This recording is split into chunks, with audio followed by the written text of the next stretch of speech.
In this video, you're going to learn how to optimize your Quora profile so you can get more traffic to your website. And I'll also show you how to identify the best topics for you to focus in on.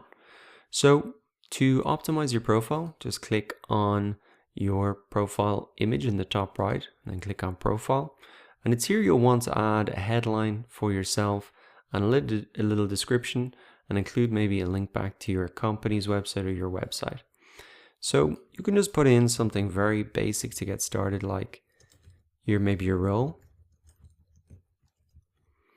And then in the description, you can include a link back to your website or your company's website, and maybe include a reason for them to do so or to get curious about it. So for example, I've put in here that 200,000 students have taken my courses, and that hopefully that creates some curiosity for people to click through and check it out. So you don't have to have massive credibility like this. You can just include something that's going to appeal to your target audience and encourage them to maybe click through. The key thing to understand here is that I wouldn't worry too much about what this profile says right now, but that you just want to get something down here to get started before you start answering questions, because people will come back, click into your profile to have a look at this after you've answered questions. So you want to definitely include that link to your company or personal website and create some curiosity for people to do that, and also just create a title for yourself.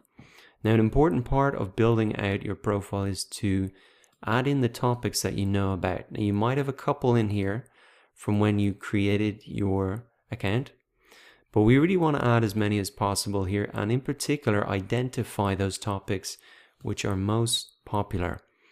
So if you add in another topic that you know about and that you want to attract potential customers from, let's see, if I add in Facebook ads, I can see 110,000 followers.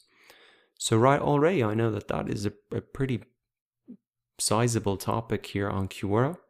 Let's type in something else, Google Analytics. So I can see 82,000 people. So already I know that Facebook ads is more popular here on Quora than Google Analytics. And you can really add in as many topics as you want. Of course, it's going to be different for the type of business that you have, but you can just keep typing them in and really noticing the amount of followers for each topic, because that'll give you an indication of how popular they are and maybe which is the topic that you should focus on to get started. So now it's your turn. Go ahead into your profile and fill out your headline and description and add in as many topics as you want so that you can really begin to see the size of them. And even when you've added them, you can move your mouse over them to see the number of followers here. And that'll give you a sense of which are the most popular topics and maybe where you should be focusing your attention.